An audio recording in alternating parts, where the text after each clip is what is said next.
Olá pessoal, tudo bem? Meu nome é Tatiane Prochner e eu tô aqui para falar um pouquinho para vocês sobre alguns conceitos de literatura, né? Tentando responder essa pergunta, o que é literatura? Na realidade, a gente não tem como dizer especificamente um conceito fechado sobre o termo literatura, né? Então, o que eu vou tentar fazer é trazer alguns conceitos de alguns escritores a respeito de poesia, prosa e literatura, para a gente discutir um pouquinho essas relações, né? E o que a literatura representa, né? Tanto para os seus leitores quanto para os produtores dela, né? Levando em consideração que a literatura, o texto literário é o veículo, né? Pelo qual há essa comunicação entre o produtor e o receptor de uma obra, né? Então, para desconstruir um pouquinho essa questão de apresentar conceitos extremamente teóricos, né, eu trago alguns autores da poesia e da prosa para a gente discutir um pouquinho.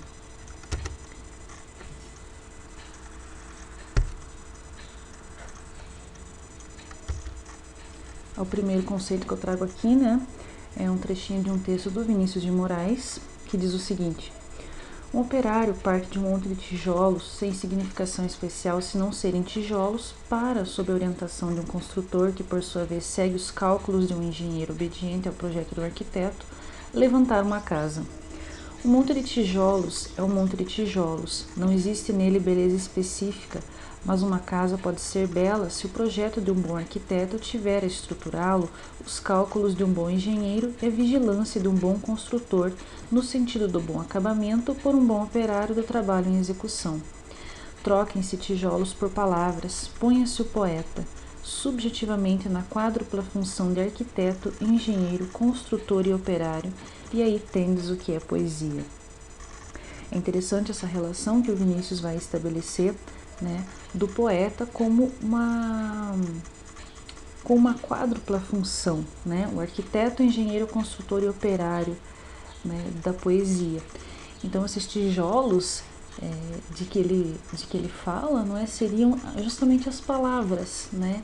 De que forma que as palavras se juntando num conjunto harmonioso, né, constroem então a poesia, né? Essa casa, né? Essa metáfora que ele faz, que é muito interessante, né? Porque a poesia, tanto a poesia como a prosa, é um conjunto bem construído, bem sólido de palavras, não é, que se unem e estabelecem essa estrutura, esse conteúdo, né, o qual a gente vai dissolvendo a partir da leitura, né, a gente vai descobrindo, vai desconstruindo, significando, né, esses tijolos um por um. Então vejam que seria um conceito muito interessante de literatura, né, esse trabalho articulado e proposital, né, na literatura.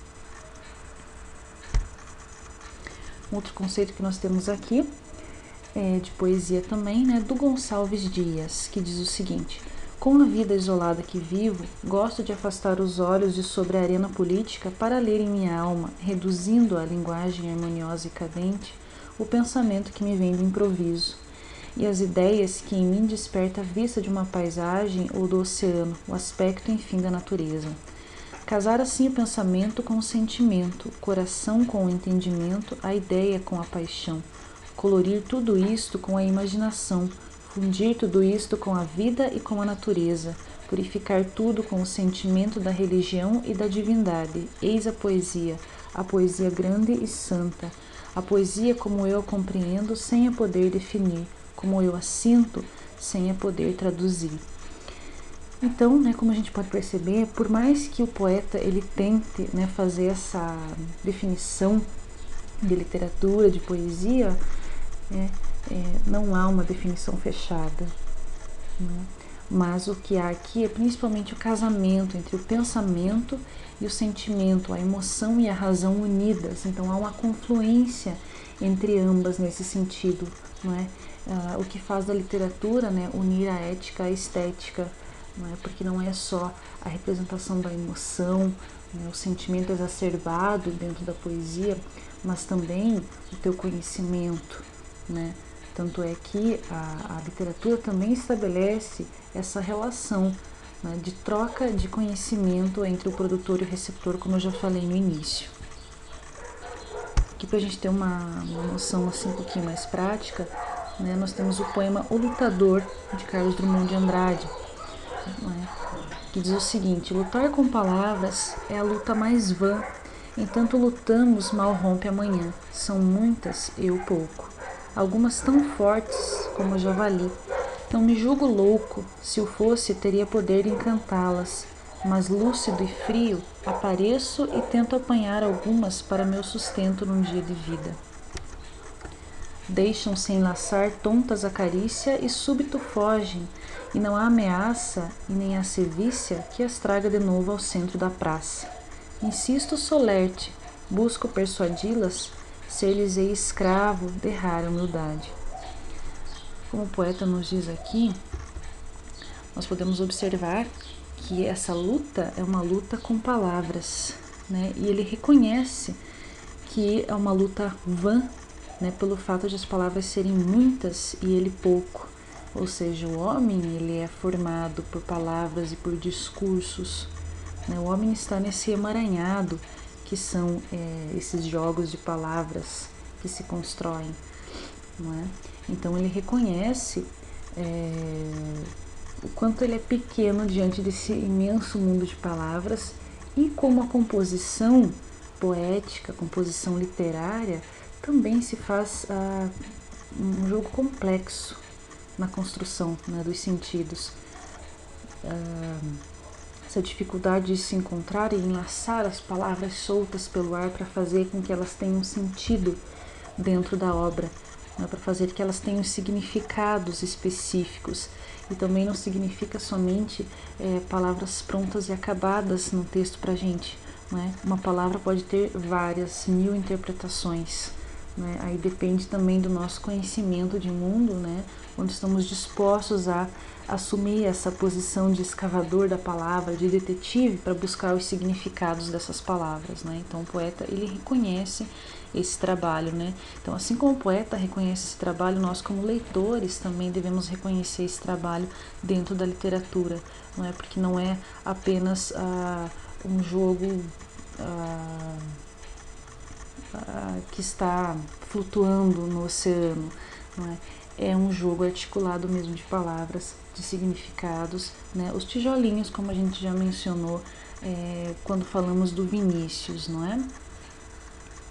Bem, um outro conceito que nós temos aqui, né, é do Edgar Allan Poe, que nos diz, não é?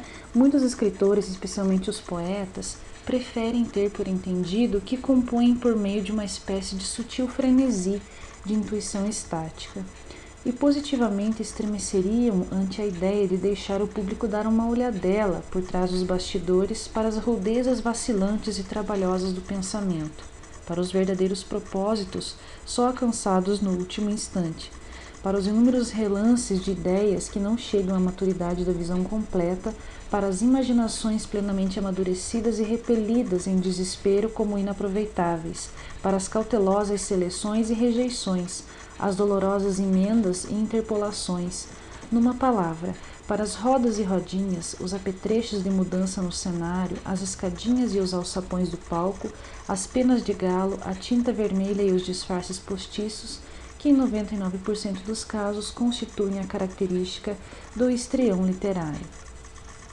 O que ele está dizendo aqui é o fato, né, do trabalho árduo do poeta em relação à sua escrita, né?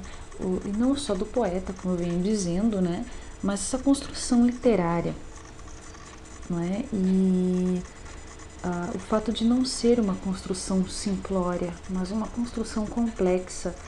Então não é somente um lance de inspiração que nos faz escrever, né? Assim como ler também é um ato de muita responsabilidade também, né? Há livros que você começa a ler e não é o momento certo para você fazer aquela leitura. Você não está preparado para tal leitura, assim como a escrita, né? Você não está preparado para aquela escrita naquele momento. Então são diversas coisas que te impulsionam a escrever. E o Edgar Allan Poe está dizendo no sentido de que os escritores não deixariam, não é, que o seu leitor descobrisse, né, quanto ele trabalhou naquele texto, para depois apresentá-lo, quanto ele trabalhou naquela obra, né, para depois trazê-la pronta para a gente fazer as nossas interpretações. Muitos poetas, muitos escritores já discutiram, né, sobre essa questão do fazer poético. Nós já vimos aqui no Lutador, de Carlos Drummond, né, e também eu trouxe um exemplo aqui do João Cabral de Melo Neto, em Psicologia da Composição, um trechinho, né, do poema, do grande poema dele, né, que vai falar sobre essa questão, né. O João Cabral de Melo Neto era um poeta que frisava que não é um lance de inspiração, um lance santo para você compor uma poesia, mas demanda muito conhecimento, muita precisão, né, sobre o que você está escrevendo. O que ele nos diz no poema dele? Não há forma encontrada como uma concha perdida nos frouxos areais como cabelos. Não há forma obtida em lance santo ou raro, tiro nas lebres de vidro do invisível, mas a forma atingida como a ponta do novelo que a tensão lenta desenrola.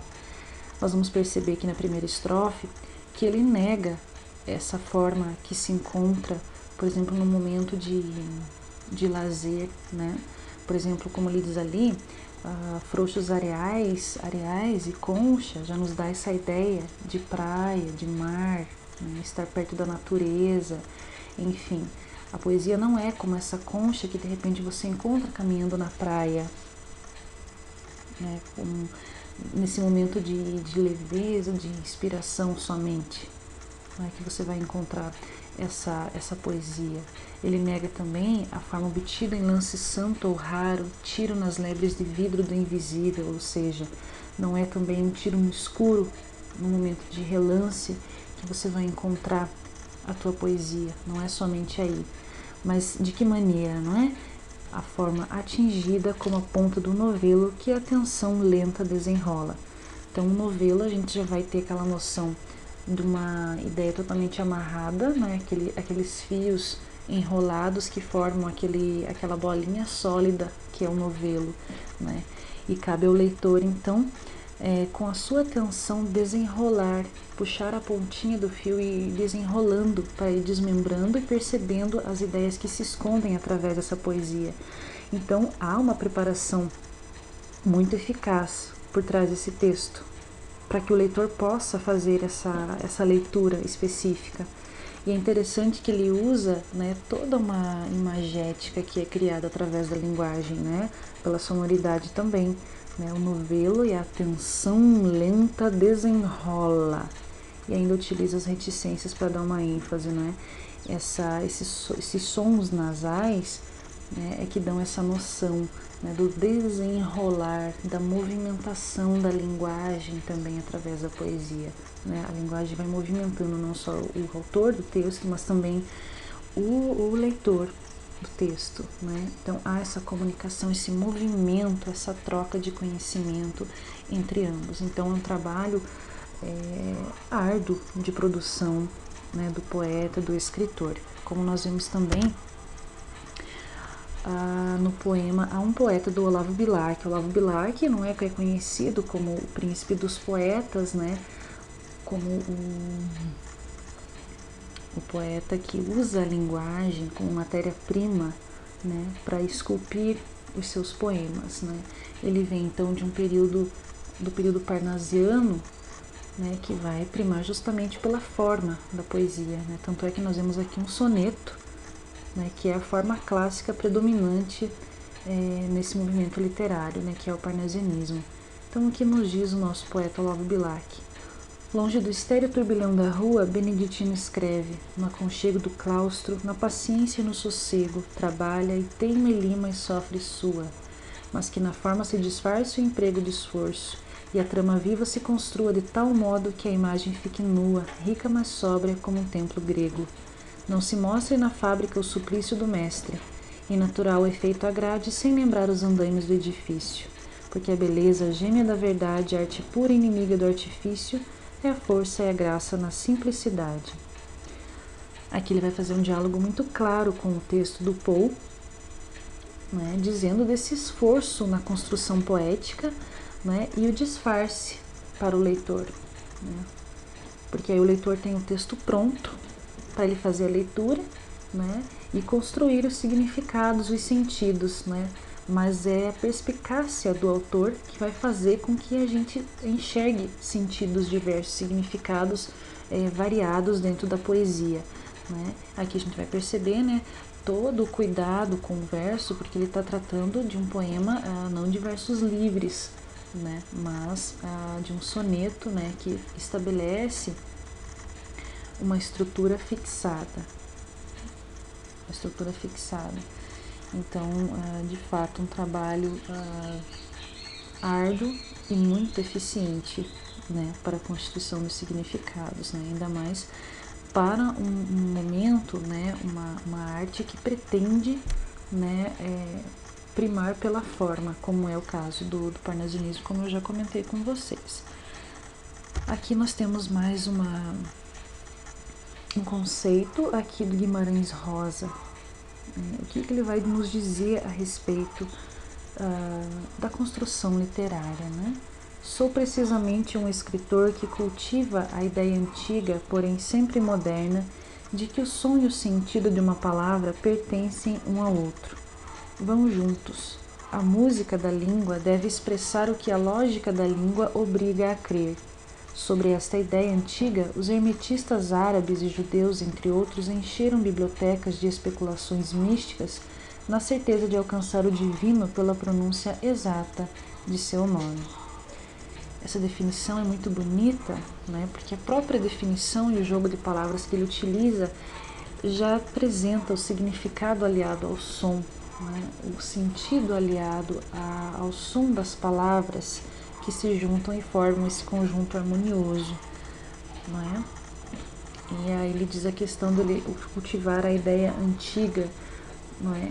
A gente vai lembrar da poesia, quando a poesia lírica, não é, unia o som à canção. Então a poesia já nasce dessas duas vertentes, não é? O som e o sentido, né? Porque a poesia ela era acompanhada da lírica, aquele instrumento musical, né, parecido com a harpa, né, que fazia uma espécie de trilha sonora para que a poesia pudesse ser recitada, não é?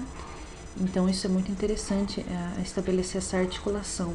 Nós já falamos da estrutura, falamos do sentido, falamos do som, da semântica das palavras, e tudo isso é importante, então, para construir esses significados, né? O que seria a literatura.